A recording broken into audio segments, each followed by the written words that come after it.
I want to get into some of the preseason action we got to see on Friday. Lions take on the Panthers. Got to see Bryce Young. Yeah. He threw his first touchdown pass to Adam Thielen, Lucas's boy. And for those who can't hear, Lucas said to who. I don't want to hear it. But you know what, though? A lot of guys did show that they belong on this roster. One of those guys, Stephen Gilmore. Oh, my God.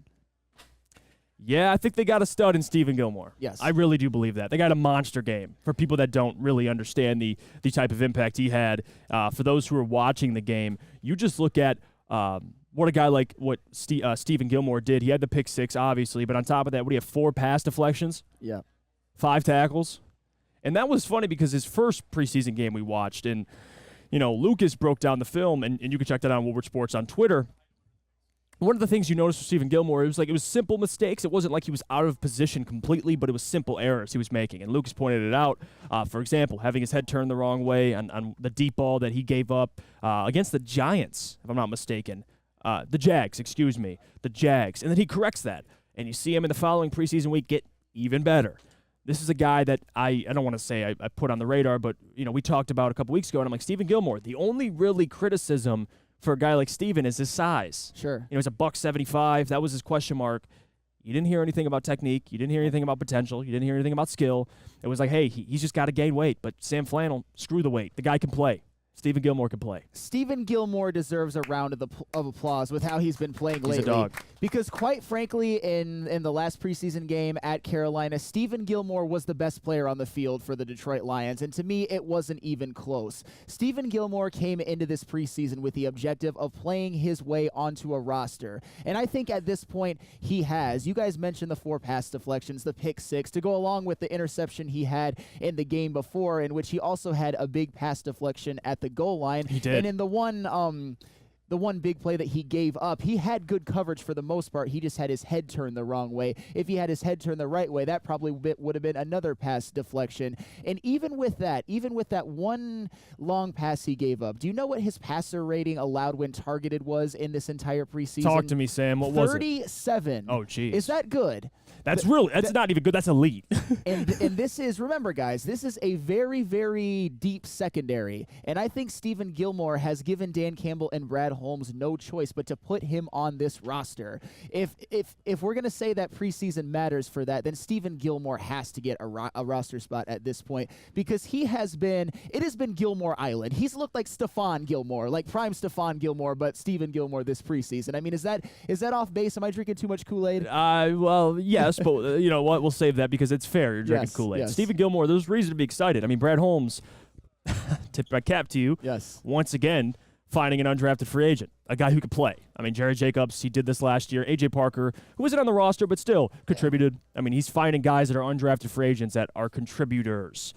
That's important. Sure. Like, it's one thing to find guys in the draft, but for guys that don't make a roster, don't get even touched in the draft, and you sign them in, as an undrafted free agent and they still make an impact, a lot of the NFL, there's a lot of guys that find ways in the NFL, make careers for themselves as undrafted free agents.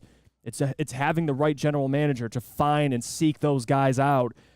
Brad has shown the ability to do that. And right now with, a guy like a Stephen Gilmore, a Starling Thomas V, a Dylan Drummond who drove himself to rookie minicamp to try out.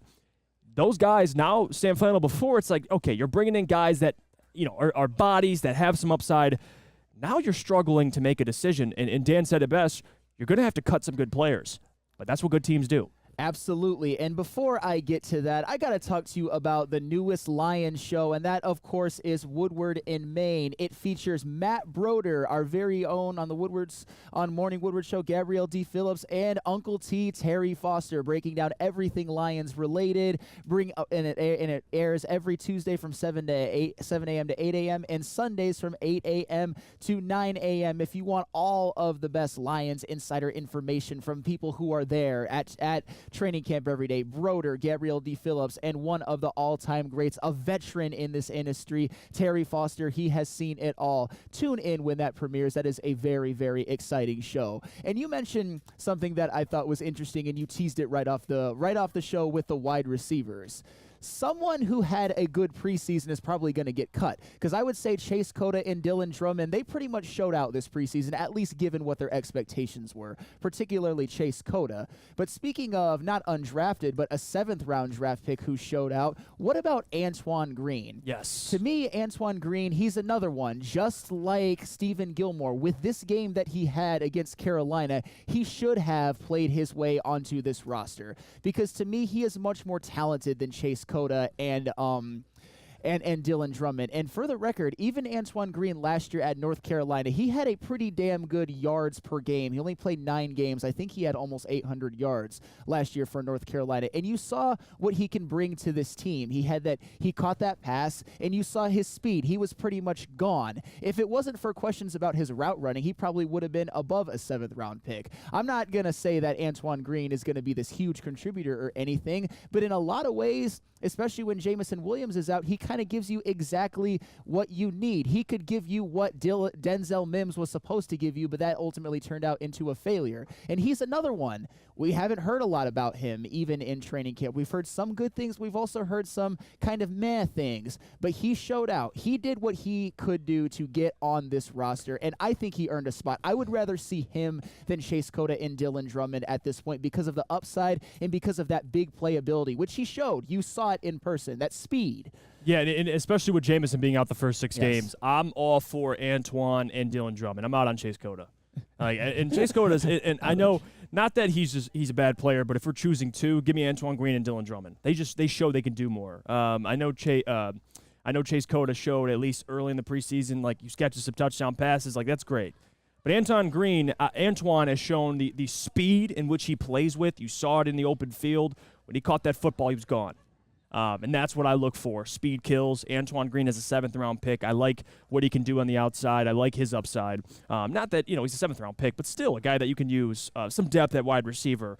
And then Dylan Drummond, I like Dylan Drummond. Mm-hmm. Like the guy's more versatile. He's got a me and bag Lucas with talked him. about this last week. The guy could just do more. That was Lucas's guy, actually, for that exact reason. A little more versatile. And I like Chase Cota because of the size, but Lucas is right. I mean, and I don't say that a lot. But he's right. Would you say I'm a ball knower? A knower of ball? Well, Lucas is right. Dylan Drummond, I like him a lot. Those 2 guys, Sam Flannel, I'm sold on him. Chase Cota, stay on the practice squad. He could be the TK85. He's floating in between the roster and that the touchdown that the he practice dropped squad. on, was it Friday night? That was an ugly drop. Yeah. Like the ball sat in his That was hand for bad. a second before it That hit was the ground. bad. Like you could see the ball, like it stopped moving in his hands, and then it fell to the ground. And that's just, give me Drummond and Green all day. Well, and you can't have that happen if you're Chase Cota. Exactly. Obviously, Chase Cota has made some big plays this preseason. Even the game he played at Carolina, he was, I believe, the 2nd leading receiver in terms of yards in that game. But when Antoine Green shows out, when Dylan Drummond pretty much gives you, for the most part, exactly what you've heard from training camp, but maybe a little bit lower than that. But still, I would probably agree with you. I'd probably take Antoine Green and Dylan Drummond over Chase Cota. Speaking of 7th-round draft picks who I would say maybe played their way onto a roster in this roster spot in this preseason game, how about Chase Lucas? Chase Lucas is a guy that we haven't really heard a whole lot of. I know he was a bit of an unsung hero when it comes to Hard Knocks last year, but he didn't really do a whole lot. He was one of the few rookies that didn't really get a lot of playing time. Right. And you haven't heard a lot of him in this training camp because the secondary is so deep, and at some point you almost assume that Chase Lucas isn't going to get a roster spot. But he said, not so fast. He had 3 pass deflections of his own. He had an interception of his own, and even in this preseason, Chase Lucas has allowed a passer rating when targeted of 41. A lot lower than Will Harris. Oh, my goodness. We're going to get to Will Harris in just a minute. If Chase Lucas makes the roster over Will Harris, I will be going down to Allen Park, and there will be issues. There will be issues in Allen Park if Will Harris makes this roster. You said if Will Harris what? If he makes the roster. Over. Chase Lucas. If he just makes the roster in general. Okay, that. Dude, what has Will Harris done since he's been in Detroit? No, and trust me, I'm not going to sit here and defend Will Harris, but he's at least proven more than a Chase Lucas. Listen, like, and I get he's proven more than Chase Lucas, but I like Chase Lucas, to your point. I do. But Adam Thielen, during this preseason game, they threw a back shoulder fade to him. He dropped it. Through his hand, there was a dot by Bryce Young, and they were targeting Will Harris. You know what they said? Two What'd they plays say? later, we're going to load it up and do the exact same thing. Adam, you're going to catch it this time is for a touchdown. I don't see what Will Harris can contribute to this Lions defense that he has not tried already. He's already switched his position. They've already tried to make this guy work. Yeah, no, you're right about that. It has not worked. The only thing he's done is force a fumble. I think it was against the Giants last year. Yeah, no, and trust me, you're not off on that. Will Harris, he's an experiment that just continues to fail, and it's insanity. Insanity. Trying to do the exact same thing, but getting and expecting a different result. Yep. And obviously the Lions have gotten the same result. Will Harris turns out to be burnt toast quite often. So.